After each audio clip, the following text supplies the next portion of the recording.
Então, quando a gente fala desses processos isquêmicos e hemorrágicos, a gente entende que existe alterações no nosso exame físico neurológico. E uma dessas alterações são alterações motoras, ali relacionadas ao movimento, hemiparesia, hemianestesia, e isso a gente precisa entender através da nossa via motora, porque posteriormente, quando a gente for falar sobre síndrome piramidal, a respeito ali da região do nosso sistema motor, a gente precisa entender como que funciona essa via. E aí, como que vai acontecer esse trato descendente? A gente tem dois inícios, né? Duas porções iniciais que vão dar início para isso tudo, que é o nosso trato córtico-espinhal lateral e o nosso trato córtico-espinhal anterior. E isso fala para a gente qual o movimento que esses tratos são responsáveis. Quando a gente fala do trato córtico-espinhal lateral, a gente entende que ele é responsável principalmente pelos meus membros distais e por meus movimentos mais fino, preciso, mais rebuscado, porque a gente está falando de movimento, principalmente movimento da nossa mão, que a gente precisa mais de uma atenção mais fina para a gente conseguir elaborar tais movimentos.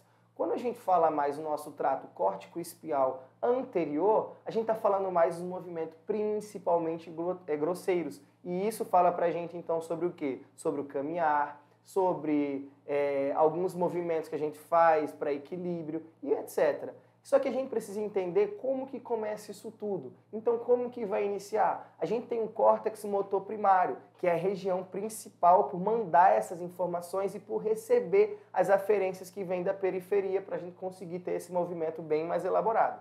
E esse córtex motor primário, também chamado de área A4 de Brodmann, ele vai ser responsável principalmente pelo comando voluntário, localizado principalmente na nossa área pré-central. E aí o que vai acontecer? Esse córtex motor primário vai mandar referências para o nosso córtex pré-motor, que é aí esse cara, que é o cara principal desse meio, que vai fazer o planejamento, a conexão dos sinais, para a gente conseguir entender, para a gente mandar para as nossas junções neuromusculares para fazer um determinado movimento. E esse córtex pré-motor, ele vai mandar para três áreas principais, para o nosso córtex motor primário, para o nosso córtex motor somatosensorial e para a nossa área suplementar. Que essas áreas elas são importantes para fazer essas agregações dos sinais, elas são importantes para iniciar o processo de sinapse, é importante para começar essa despolarização e essa resposta rápida ao movimento.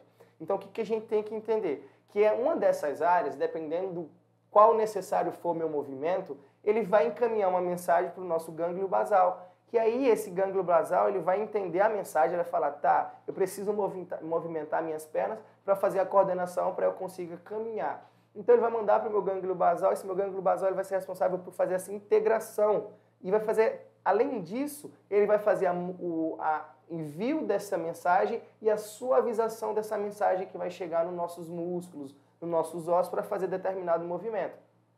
E quando a gente fala desse gânglio basal, ele acaba encaminhando algumas mensagens para o nosso cerebelo, que é o cara principal ali que é a respeito da nossa, do nosso equilíbrio. Então, o cerebelo vai ser responsável por receber essa informação primária. E aí, quando a gente pega essa informação lá no nosso cerebelo, ele faz a checagem, ele vai encaminhar novamente para o meu córtex motor. A gente acaba voltando, porque o córtex motor é quem vai fazer o começo de tudo. Ele manda, ele dá o start e ele também continua esse start no meio do caminho. Então esse córtex motor, lá na lâmina quinta, mais ou menos, a gente vai ter alguns neurônios específicos, né, chamados células de Betz, que são neurônios basicamente muito grandes. É isso que a gente precisa entender. E isso vai fazer com que esses neurônios recebam essa mensagem do córtex motor e enviem para a nossa cápsula interna, que está lá na substância branca, já saindo do nosso córtex, né? E aí, quando passa por essa cápsula interna, essas mensagens vão se condensar mais ainda e vai chegar no bulbo. E aí, o bulbo é o responsável por dar início ao processo final do movimento. E o que o bulbo vai fazer? No bulbo, a gente tem as pirâmides bulbares, que é lá onde a gente vai ter o cruzamento das nossas fibras, formando aqueles tratos que eu falei lá no início, o trato córtico-espinhal lateral e o trato córtico-espinhal anterior. E isso vai começar a chegar informações na minha medula espinhal, e lá na minha medula espinhal, lá no H medular, a gente vai ter uma conexão com os neurônios alfas e gamas. E aí esses neurônios são responsáveis por mandar minha informação para minhas células musculoesqueléticas, e aí eu vou ter meu movimento.